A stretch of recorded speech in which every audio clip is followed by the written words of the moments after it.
جمال الوجود بذكر الإله وتصفو الحياة بنور هداه. جمال الوجود بذكر الإله وتصفو الحياة بنور هداه.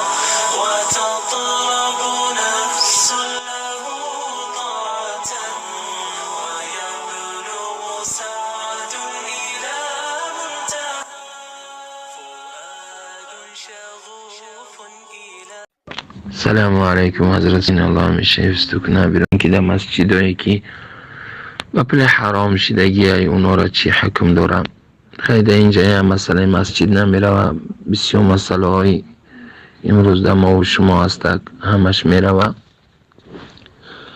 او برادرهایی که این کار میکنن از مال حرامشون در جاهای خیر در جاهای بهترین صدقه میکنن، اونا یگان ثواب نمیگیرن. برای اونا را مزید این است که با سبب او گناهگار جهنمی میشوند. باید هر یک مسلمان ایمال تازه ایمال حلالش صدقه بکنه و قصدن اگر ایمال حرام یگان کس میخرانه به کفر میروه. قصدن میکنه. اگر هر یک مسلمان باید که ایمال تازهش خرج بکنه، ولیکن او چیزی را که مثلا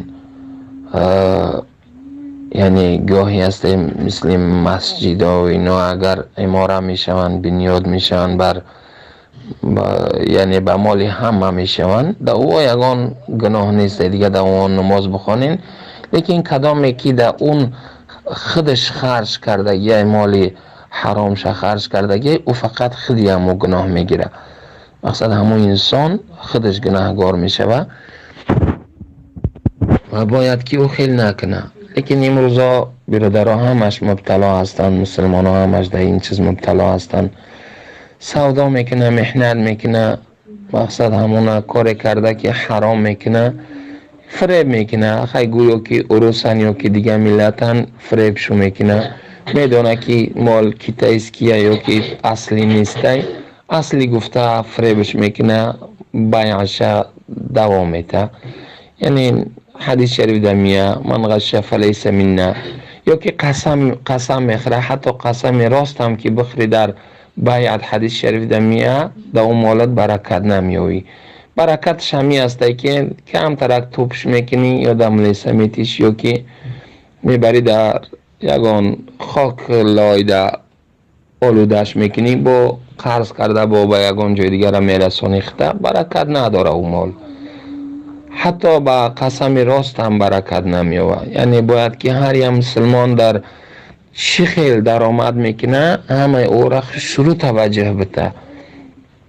یعنی قایی که مال انسان دوست میداره به هر سرا جمع نکنه، احتیاطش کردن بکاره هر سه جمع نکنه. حدیث شریف در میگه که حضرت عبدالله بن مسعود رضی الله عنه روایت میکنه که رسول الله صلی الله علیه و سلم میفرماید لا یکسب عبد مالا من الحرام، یعنی یگان انسان ای حرام مال کسب نمیکنه، یعنی حاصل نمیکنه، فینفق منه و خرج میکنه از همو، پس خرج میکنه، فیبارک له فیه کی برکت بیاود او خیل نیست.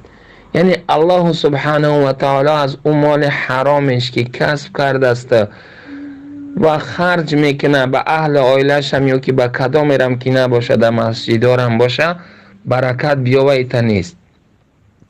و میگه ولا یتصدق به فیتقبل منه، و این هم نیست میگه که او صدقه بته از او قبولش بکنه الله سبحانه و تعالی، یعنی قبولش نمینه.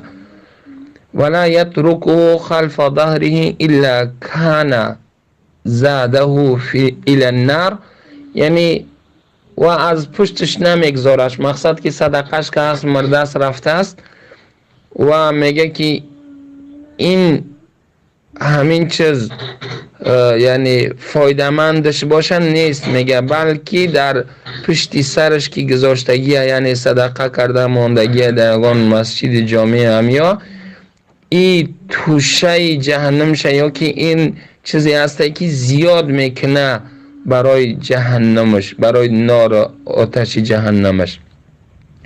میگه این الله لا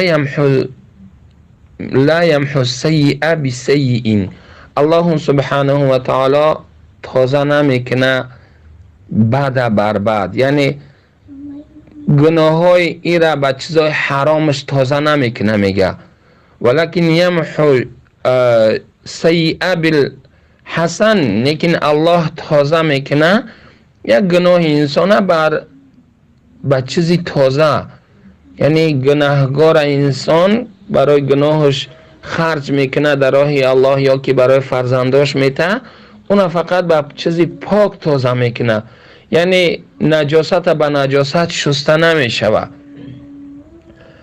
میگه که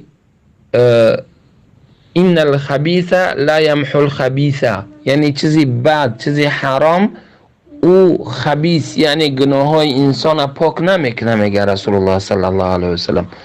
و در دیگر حدیث هم میآید رسول الله صلی الله علیه وسلم میفرماید من کسب مالا حراما فتصدق به، یعنی کدام انسانی که حاصل میکنه مال حرام و صدقه میکنه از همو، لم یکن له فیه اجر ثواب او انسان نمیبینه و کان اسره علیه، گناه هم مشکلاتش ده همو انسان خودشه. لیکن حکم مسجد حضرت و اما الصلاة فی المسجد، ای اهل علم قول شیع حضرت آنی که از مال حرام بنا شدگی فهی صلاة صحیحه انشاءالله تعالی، نمازاش صحیح است ولا شیء علی المصلی، در اینجا ده نمازگزارا یگان گناهگار نمیشوند. و انما الاسم علی بانی المسجد بالمال الحرام، گناه ده همون کسی است که مسجد را بنیاد میکنه یا جای نمازا را میخره یا یگان چیز دیگه میخره بر مال حرامش. این عام انسان گناهگاری نیسته و عام انسان باید که خیلی حد الامکان معنشو کنن، نفهمن نمیدونن، یگان اشکالشو نداره اینا و میفهمیدگی چه کوشش کنن معنی کنن بفهماننش، مال تازه قطعی خرج بکنه و به مال حرام نکنه. الله همیشه حفظ کنه و همیشه مسلمان را الله سبحانه و تعالی کامیاب شو کنه در حلال خوردن. لیکن یک چیز باید حتما بفهمیم، او چیزی را که معیار یا که امر و حکمش شریعت کردگی او کار آسان و بازی نیسته. باید هر یک مسلمان، میگه رسول الله صلی الله علیه و سلم میفرماید من غذی بالحرام فالنار اولی بها، کدام انسانی که نشأ و نما تربیه به حرام میاوه، یعنی مثلا فرزنداش هم به حرام میخورانه، به دروغ قطعی خوراند از شو، به فریب، با او چیزایی که الله و رسولش راضی نیستن به اونا کردگیه، اون میگه آتش جهنم برای اونا را بهتر است. اگر این حرام قدر اهمیت نمی داشت، این قدر ممانعت نمی کرد الله سبحانه و تعالی مسلمان را. الله سبحانه و تعالی انبیاء کرام به حلال خوری توصیه می فرماید و مؤمنین هم به همون می فرماید، یعنی مسلمان ها هم باید همون فعل انبیاء و کاری انبیاء را کنن. احادیث نبی صلی الله علیه و سلم در موضوع حرام صراحتا هستند و باید هر یک انسان احتیاط بکنه که چخیل مال کسب کرده است و چخیل خرج کرده است، ولیکن در مالش هم برکت نمیاد، در فرزنداش هم برکت نمیاد، برای به مال حرام قطعی اونا را کلان کردگیه. یعنی باید که انسان زودتر اصلاح بکنه خودشه از این چیزا و در جاهای جمعیتی و در راه الله مثلا این چیزای حراماش خرج نکنه. اینا را باید خیلی چخیل بکنه. یا انسان اگر جمع کرده باشه از حرام باید چکارشو بکنه؟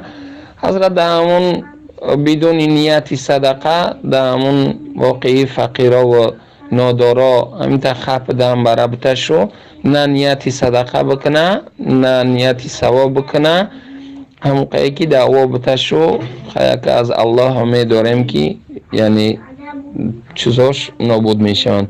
لیکن از کدام مال حرام گرفتگی باید واپس کنه در همون انسان بتش، یعنی از گیجه که گرفتگی در همون جا باید حد الامکان بتش. اگر وقتی او صورت ها که نباشه بعد میاره در همین فقیرای مسلمان ها میتش، یا که بدون نیت یگان ثواب در مثلا همین جاهای جمعیتی میتش ثواب نیت نمیکنه که گناهگار میشه و کوشش میکنه که اعمال حلال تازهش کار بکنه. سلام علیکم.